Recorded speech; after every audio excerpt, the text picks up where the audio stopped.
তিনটা বাড়ি দিয়া যখন আল্লাহর ওলি চলে যায়, আল্লাহর বান্দা চলে যায়, ওই হাফেজে কোরআন পেটের মধ্যে বড় ব্যথা, মনে মনে চিন্তা করতেছে আমি ডাক্তারের কাছে গেলে আমার এই রোগের শেফা হবে, যেহেতু এখনো হয় নাই। যখন আল্লাহর ওলির মাজারের সামনে থেকে, কবরের সামনে থেকে বের হয়ে গেছে, এমন টাইমে চিরাপাড়া পোশাক পরনেওয়ালা একজন ব্যক্তি ওই আল্লাহর বান্দা কোরআনে হাফেজের সামনে দাঁড়িয়ে গেছে আর বলতেছে, আল্লাহর বান্দা কোথায় তুমি চলে যাচ্ছ? বলে আমার পেটের মধ্যে বড় পীড়া, পেটের মধ্যে বড় ব্যথা, ছেড়ে দাও, আমি একজন সুন্দর এবং ভালো জান্নাতওয়ালা ডাক্তারের কাছে যাই, আমি আমার পেটের ব্যথা নিবারণ করতে চাই। ও মুসলমান, ইসলামপুরের যুব সমাজ, ইসলামপুরের মুরব্বী সমাজ, তরিকতের পাগলেরা, এবার ওই আল্লাহর বান্দা ডাক দিয়ে বলে, হে হাফেজে কোরআন, ডাক্তারের কাছে যাইবা? আরে আল্লাহ যাদেরকে দুনিয়াতে ডাক্তারের চাইতে বেশি ক্ষমতা প্রদান করেছে, ওই আল্লাহর প্রিয় বান্দা ওলিরা তোমার পেটের ব্যথা ভালো করতে পারে নাই, তুমিও কি ডাক্তারের কাছে যাচ্ছ? তুমি ডাক্তার মনে করছো তোমার পেটের ব্যথা ভালো করে দিবে? বলে কেন এমন কথা বলেন? সরবেন কিনা বলেন? এই মুহূর্তে যদি না সরেন, আমি আমার হাত দ্বারা প্রহার করে আমি আপনাকে সরাইতে চাই। আর ওই চিরাপাড়া জামাওয়ালা ব্যক্তি ডাক দিয়ে কয়, তুমি কি ওই আল্লাহর ওলির কবরে তিনটা বাড়ি দিয়া সাহসিকতা দেখাচ্ছ? আরে এখন তুমি আমারে ধাক্কা দিয়া ফালাইতেও পারবা না। হাফেজে কোরআন অবাক হইছে, আমি যে কবরের উপরে বাড়ি দিছি, কেউ তো দেখছেন, আপনি দেখলেন কেমনে? ডাক দিয়া কয়, শোনো শোনো, যার কবরে বাড়ি দিছ তুমি কি তারে চিনো? কয় না না, আমি তারে চিনি না। কয় বাড়ি দিছ কয়টা? বলে তিনটা। ওই চিরাপাড়া জামাওয়ালা ব্যক্তিটা পেছনের দিকে ফিরা তার পিঠের জামাটা তুইলা বলে, আমার পিঠে বাড়ি কয়টা? বলে আপনার পিঠেও তিনটা। আরে যার কবরে বাড়ি দিছ তুই কি চিনস না? যেমনে যেমনে বাড়িগুলা দিছ ওই বাড়িগুলা আমি আল্লাহর বান্দার পিঠের মধ্যে দেখা যায়, আমি আর কেউ না। তুই হাফেজে কোরআন মানুষ, রাগ করে চলে যাইতেছ, আমি এখন তোমার সামনে, তুমি যেন রাগ করে না চলে যাও, তোমার সাক্ষাৎ দেওয়ার জন্য তোমার সামনে দাঁড়াইছি। জবান খুলে বলেন আল্লাহু আকবার। ওয়ালা তাকুলু লিমান ইয়ুকতালু ফি সাবিলিল্লাহি আমওয়াত। যারা আল্লাহর রাস্তায় চলে গেছে এরা মরা বলা যাবে না, বাল আহইয়াউন, এরা জিন্দা, ওয়ালাকিন লা তাশউরুন। আল্লাহর ওলি, আল্লাহর প্রিয় বান্দা যারা মারা গেছেন, ওনাদেরকে যারা ইন্তেকাল করছেন, স্থানান্তরিত হয়েছেন, ওনাদেরকে যারা মরা বলে, আল্লাহর হাবিব সাল্লাল্লাহু আলাইহি সাল্লাম কোরআন থেকে বলছে, ওয়ালাকিন লা তাশউরুন, এরা নির্বোধ, এরা বোকা, এরা বোঝে না।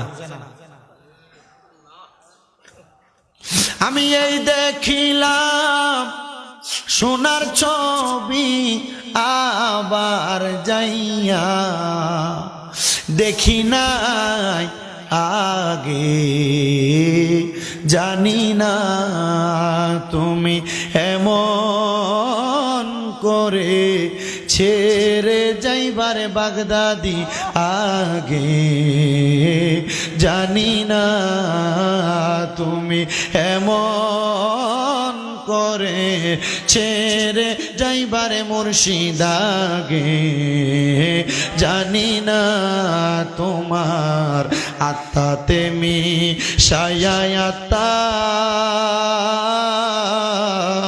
কইছি কত মনের কথা গো মুর্শিদ, তোমার আত্মাতে মিশায়াতা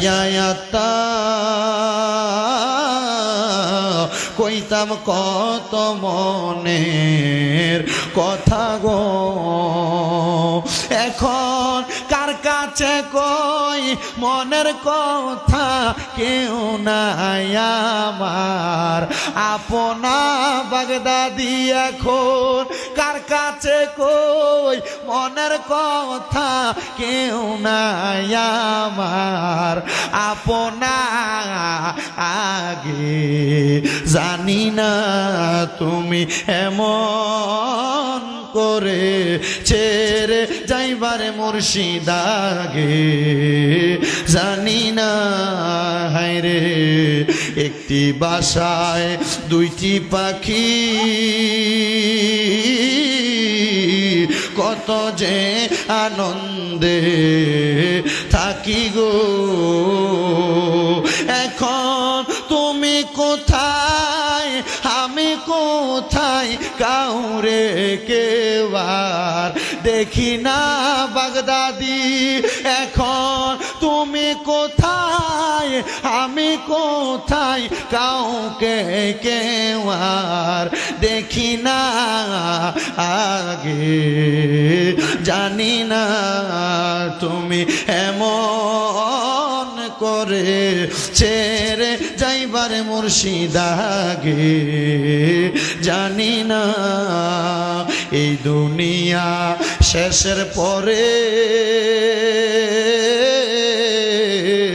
আখেরাতের প্রথম ঘরে গো আমি জানো তোমায় দেখা চিনি পাইয়া যেন না হারাই মুর্শিদ আমি জানো তোমায় দেখা চিনি পাইয়া যেন না হারাই আগে জানি না তুমি এমন করে ছেড়ে যাইবার বাগদাদি আগে জানি না মুর্শিদ আগে জানি না একটা জবান বন্ধ রাখবেন না চিৎকার মেরে বলেন ইয়া বলি আল্লাহ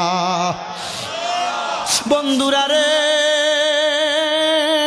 ওই হাফিজে কোরআন যখন দেখলেন পিঠের মধ্যে তিনটা বাড়ি ওই পাগল ব্যক্তিটার হাফিজে কোরআন হাঁটুটা গাড়াইয়া ওই পাগলা ব্যক্তিটার কদমের মধ্যে জড়াইয়া ধইরা ফালাইছে আর ডাক দিয়া কয় হুজুর গো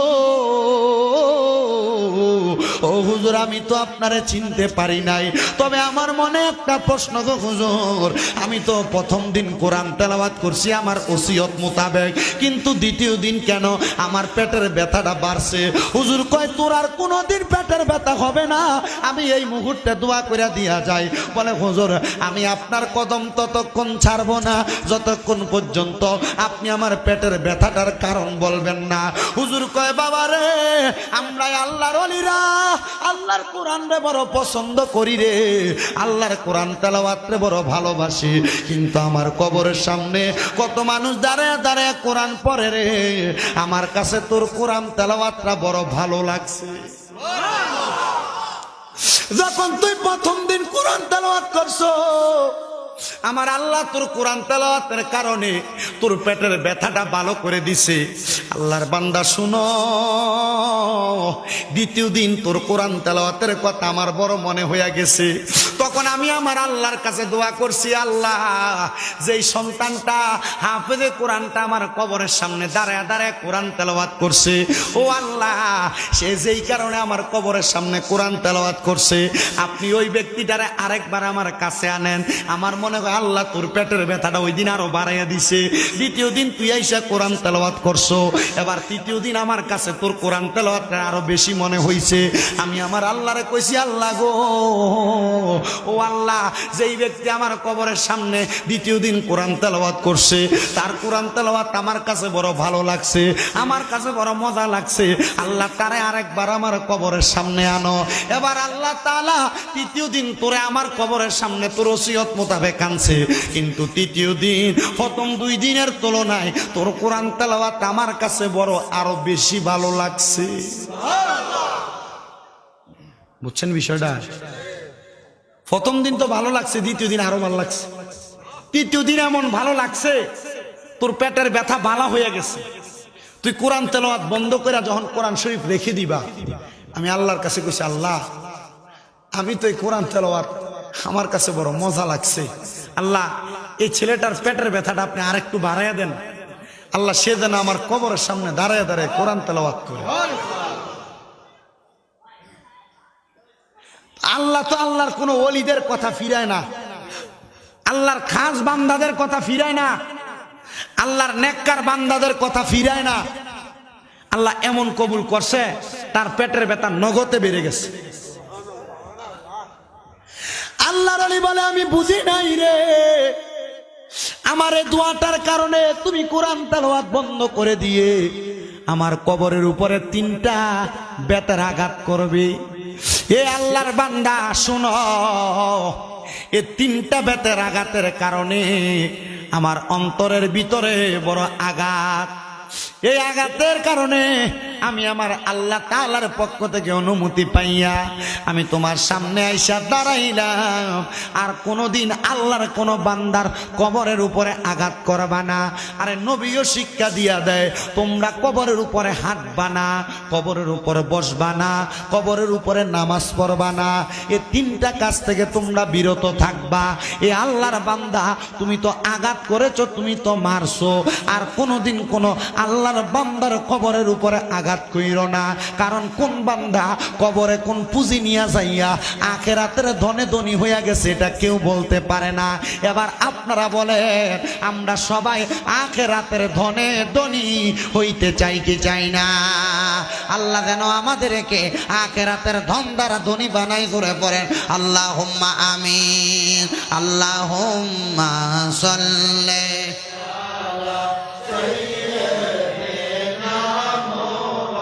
মাদনা বিয়ানা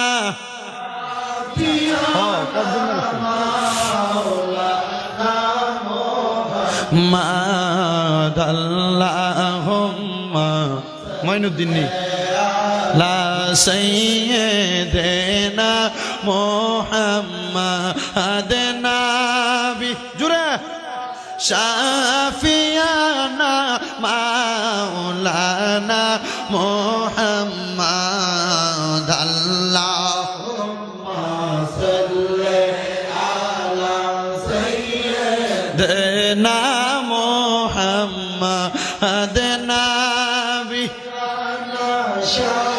শাফিয়ানা মাওলানা ভালোবাসার জায়গা মদিনা, ভালো লাগার জায়গা মদিনা।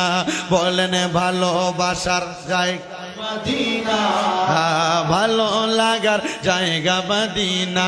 মদিনা ভাল লাগে না? মদিনা দেখতে মন চায় না? আর একটা ওয়াকে আপনারা শোনামো মদিনার পাগলের, যে মদিনা যাইতে পারে নাই, তবে যাওয়ার আগে মদিনা জিয়ারত করতে অর্ধেক পথ গেছে, নবী দিদার পাইছে। আপনারা মনে মনে নিয়ত করেন, বলেন আল্লাহ, ডান হাত তুলেন, আল্লাহর কাছে ডান হাত তুলেন, বলেন আল্লাহ জীবনে একবার তাওয়াফে বাইতুল্লাহ জিয়ারতে রওজায়ে রাসূলুল্লাহ নসিব করেন, আমিন। তুই না গেছো? তুই আপনি তো গেছেন, যারা যারা গেছেন আপনারা বারবার নসিব করুন, আমিন কোন, আরো জোরে কোন আমিন। মদিনা দেখতে ভালো লাগেনি? ভালো লাগেনি? একটু জোরে জোরে কোন। ভালোবাসার জায়গা মদিনা, ভালো লাগার না, বলেন ভালোবাসার মদিনা, ভালো লাগার জায়গা মদিনা। মদিনা শরীফ দয়ার খাজিনা, মদিনা দয়ার খাজিনা। আশিক ছাড়া কেউ তো বোঝে না, আশিক ছাড়া কেউ তো বোঝে না। ভালোবাসার জায়গা মদিনা, কন্যা ভালোবাসার ভালো লাগার বলেন ভালোবাসার ভালো লাগার জায়গা মদিনা। হায়রে এত সুন্দর জায়গা কোথাও দেখি না, এত সুন্দর জায়গা কোথাও দেখি না। সাজিয়েছেন আল্লাহ রাব্বানা, সাজিয়েছেন আল্লাহ রাব্বানা। ভালোবাসার জায়গা মদিনা, বলেন ভালোবাসার ভালো লাগার জায়গা মদিনা, বলেন ভালোবাসার ভালো লাগার ও মুসলমানের দলেরা, ওই আল্লাহর বান্দাটার কবরের মধ্য থেকে যদি আল্লাহর একজন নেককার ওলি, আল্লাহর একজন নেককার বান্দা তার কবরের পীড়ার জ্বালা, পেটের পীড়ার জ্বালা ভালো করে দিতে পারে, আরে উনি ভালো করে নাই, ওনার উসিলায় আমার আল্লাহ করেছেন ভালো। এজন্য নিয়ত করবা আল্লাহর ওলিদের দরবারে মাঝে মাঝে যে কোরআন তেলাওয়াত করবা, আল্লাহর ওলিদের